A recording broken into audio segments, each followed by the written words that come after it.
I grew up in a very, very small village in Germany, in a northern part of Germany, like 1 hour away from Hanover. It's a bigger town, and that village called Tündern.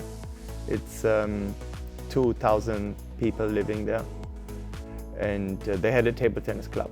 So this is the club where I started to play, and I played for them for the small kids, and then for the second senior team, and then from the first senior team we started in the 4th division, and then with the years we went up to the highest division in Germany, to the Bundesliga, and played against teams where Timo was playing, where Roskopf was playing, so against the best teams in Germany from our very small village club, where I practiced every day until I was 18 years old. So my dad and my parents always try to keep me close and don't give me away in an early age to a big center where it's supposed to be good training. We try to develop the whole system in our village so I can stay home, feel comfortable, but still train well. So there I stayed until the 1st division, and that was pretty much the same moment I joined the national team in 2006. Then when I joined the national team, I changed to play for Borussia Düsseldorf, the most famous team in Germany. And at the same time I played my first European Championships, 2007, where Germany won the first time in history the team title. And then the year after, I already played the Olympic Games in Beijing, where we won silver with the teams. And yeah, playing in Düsseldorf, I played in Düsseldorf together with Timo, with Jun, and with many other strong players. It was I learned a lot from all of them. It was really interesting. But then I felt after 2 years in Düsseldorf, it's important to take my own responsibility. So I need to play for a team where I'm kind of the leader of the team, and playing as number 1 to take more responsibility on, as to play in one team with many strong players. So I changed team to Orenburg and played there for, I think, for 12 years, and we won many titles, and I developed myself as the number 1 player in that team, and that helped me to also become the number 1 player in Germany one day and help the national team as the leading player. I think it's very important to play for a team where you take a lot of responsibility on your own shoulders. It will help you to prevail in the most difficult moments. It was nice, and then later on in my career, Jun came back to Orenburg and we played some years together there. So we played in 2 different teams together, and we really share a lot of history together from the youngest age, when I played him the first time when I was 11 years old, until the last time we saw each other on the Tokyo Olympics 2021. It was a journey of over 20 years. Yeah, I spent a lot of time with Jun, Seiya and Taku Takakiwa, with these 3 players from the age of 17 to maybe 21, 22, like 3, 4, 5 years straight. We practiced a lot together. We, after the practice, drove to Japanese restaurants and had some good food, and we really spent also a lot of time off the table. Yeah, remembering playing many snooker and billiards with Jun. Yeah, really, especially with Jun. I think I have a very long history of playing together in Düsseldorf, training together, and then later on meeting again more often in Orenburg. It was definitely a big part of my life to grow together with these guys, and it was really interesting and very joyful. I remember it was also hard for them and for Jun to be away from home so long, to dedicate himself for table tennis, but I think we really had a very good atmosphere in the hall and trained really well together. It was, I think, also nice for him to have some competitors in his age. It was interesting to see us grow together. There was always times where one was ahead of the other one, especially with John. I remember us entering the senior age.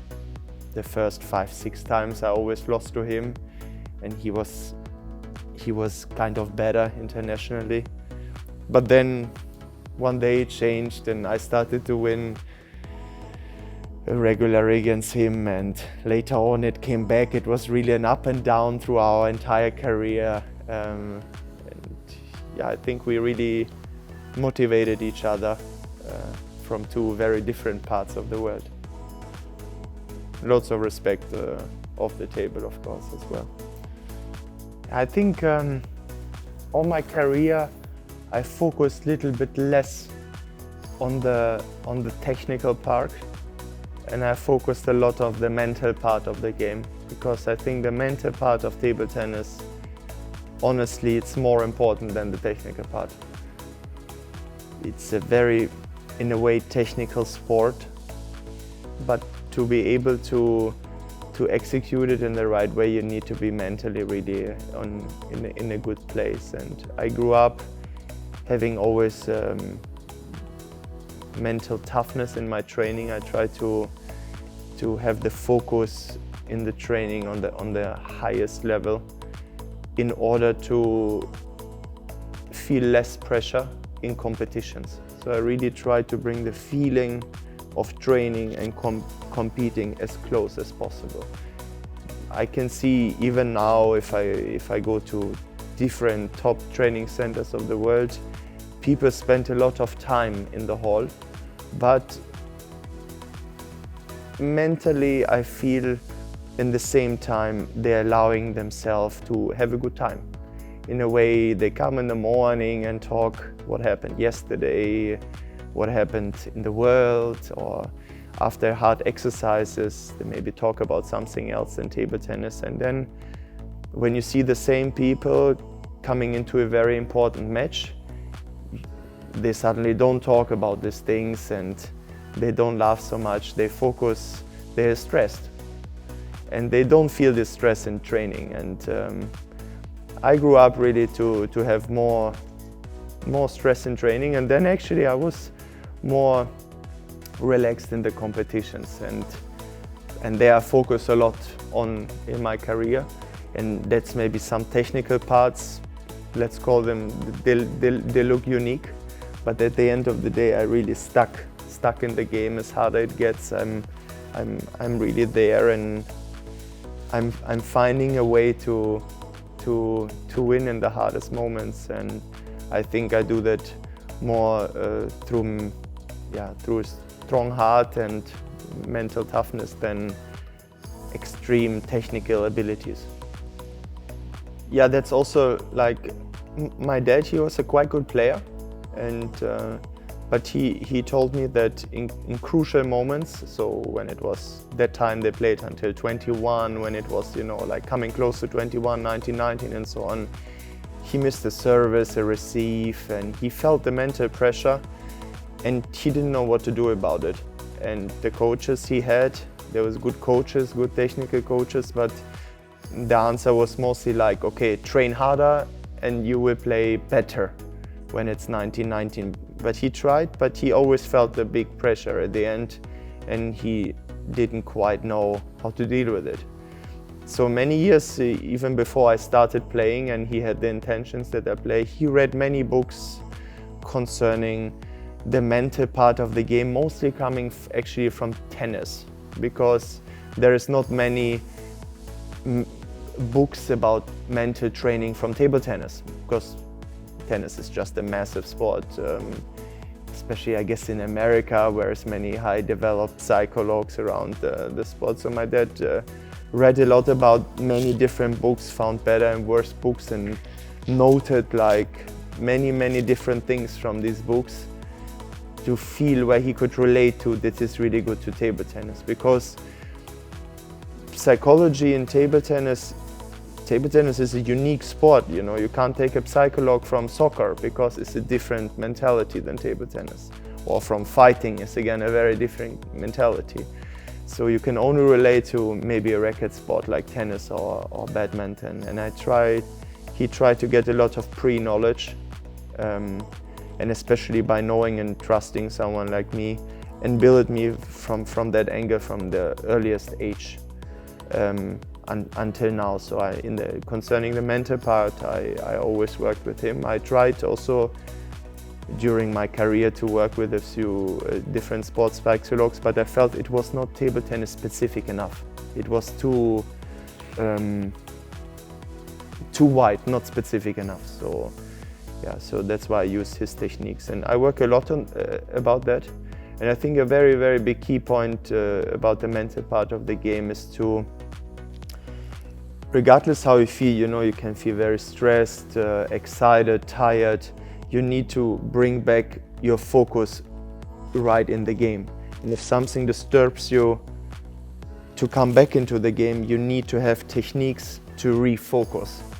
You always need to try to refocus in order to get back to that particular moment. So it's a lot about, in stressful moments, to learn techniques which help you to refocus, to come back into the presence, and not to focus of like, I'm stressed, I'm nervous, I don't know how to serve, I don't know what to do about the light or spectators. Things which disturb you, you need to try to learn to refocus. It's too easy to say, I'm not nervous now, it will be okay. You need to have techniques to refocus. Yeah, I mean, it's a sport, it's one-to-one without body contact. So there's a few sports like it. But I think what's difficult about table tennis is that we have so extremely much spin in the ball.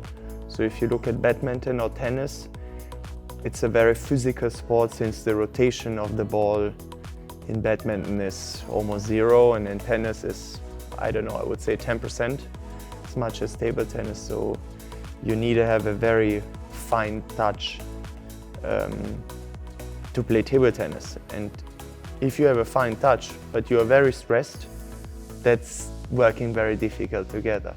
That's why it's so important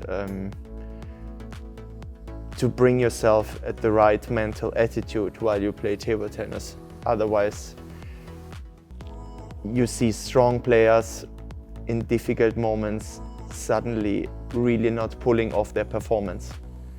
Because I don't think it's because they didn't practice hard or they don't have the backhand and forehand. It's because they was mentally not at the place they was supposed to be. And I think table tennis is also a relatively short game. The sets are until 11. Now we play often best of 5. If you look a badminton match until 21 or tennis match with so many sets, you have more time, you're running more, and with time the pressure is falling and you come into the game. But in table tennis it can go very quick. If you're not really there, the match can be over very fast. So that's why all my life I think that the mental part is so important, and there can be different mental challenges in a game. You can play for a team, feel responsibility for a team. You can feel tired in a long tournament by the end. You can feel too stressed at the beginning of the tournament. And for every occasion, you need to have different techniques in that moment to bring you back to the core where you're supposed to be. But it efforts a lot of work to be able to execute it. For example, when I played in the Olympics now against Calderano in the quarterfinal, I lost the first 2 sets quite easily and was down in the third set. If I would get thoughts into my mind that now it's about to be 0-3, now it's about to be over, all the work I've put it in is about to be a loss. If I would have gotten that thoughts, I would have just lost 4-0, I think, in that moment. But I was always really living, I don't know, it's stupid or whatever it sounds, I was always living point by point. So whatever the score was, my full dedication was on the next point and then the next point. So I didn't have any negative thoughts. And then the momentum changed. I think that's very crucial to really be very present and look for your opportunity and don't let other outcomes be taken over control of you. I mean, at the beginning I felt that his level was outstanding. He was really, I've never seen him play so well like at the beginning of the match against me. But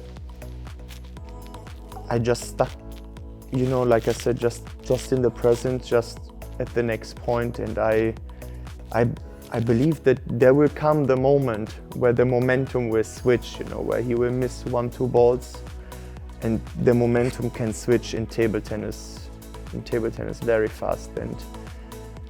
And then in the third set, he was close and he missed 1-2 points. I looked in his face and I saw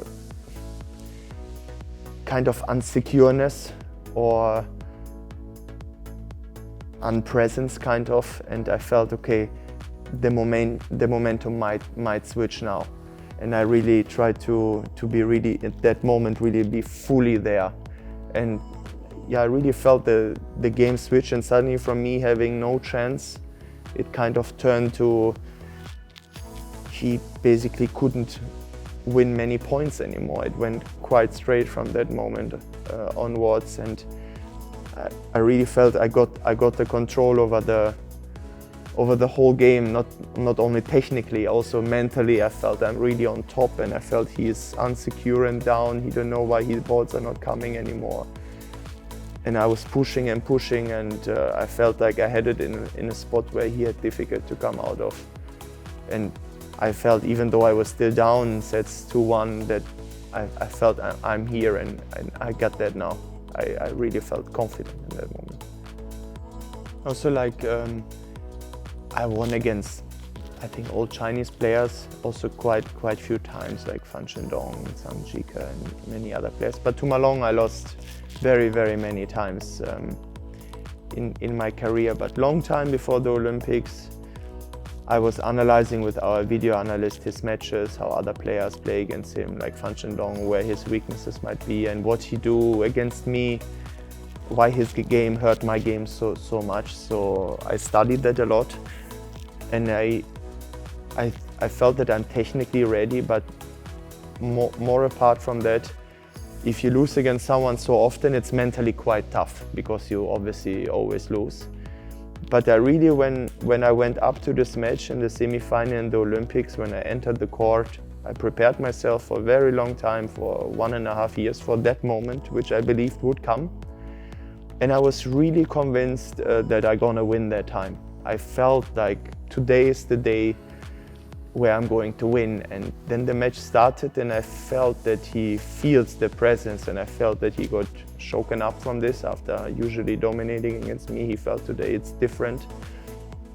And it was such a long match. Every set was with 2 points. It was really super close.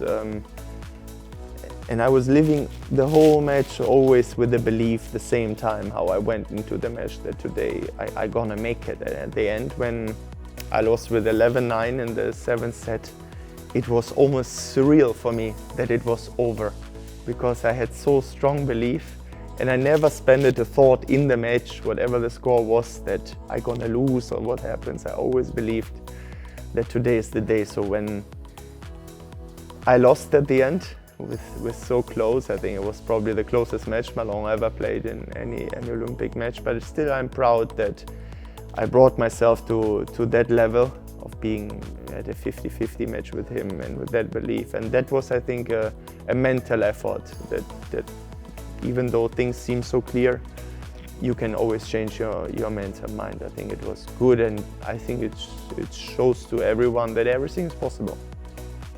Oh, sorry, I remember 2019 at the Swedish Open.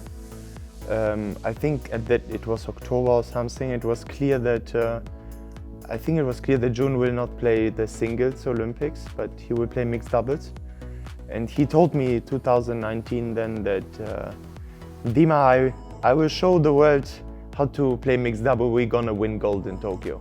He told me this 2019. And Jun is also a guy, like, he if he sets up something in his mind, he really believes in it 100%. And he told me that almost 2 years up before the Olympics. And then when he won, I was like, you told me a long time ago. And he was like, yeah, I know. That's a strong mental strength. I remember that very, like today, like yesterday, yeah. Yeah, this is, like I tried to say before, I tried to bring the mental pressure in the training as close as possible as to a very important tournament. So when I just play service-free exercise, I count the points, I try to win every single point, and I like to play training matches, and I really try to win my training matches. I don't see it as just training, I see it as strengthening my mental abilities. I think as harder it is in training, as easier it will get in tournaments. And you need to practice your techniques in practice so they will work later on in competition. So if you play a training match and you are down, you need to follow the mental routines, same as you would do at the tournaments. If you don't do that in practice, but you know what to do in tournaments, it's still very difficult because you need to think about that in tournaments and it need to come naturally. I would always, if it's very important, for example, an event like the Olympic Games, I always would say the mental part comes clearly as number one place. Because if you are mentally in a good place, you can execute your strategy perfectly. If you are mentally in a bad place, you will not be able to execute your strategy. So, of course, June is right in terms of strategy is extremely important. If you play stupid, you will not win.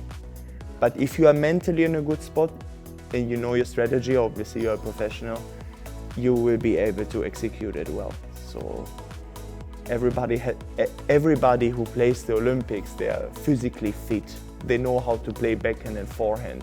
They're all really good players. But the ones I think who is mentally the strongest, they're able to show their forehand, backhand, their strategy, their tactics the best way.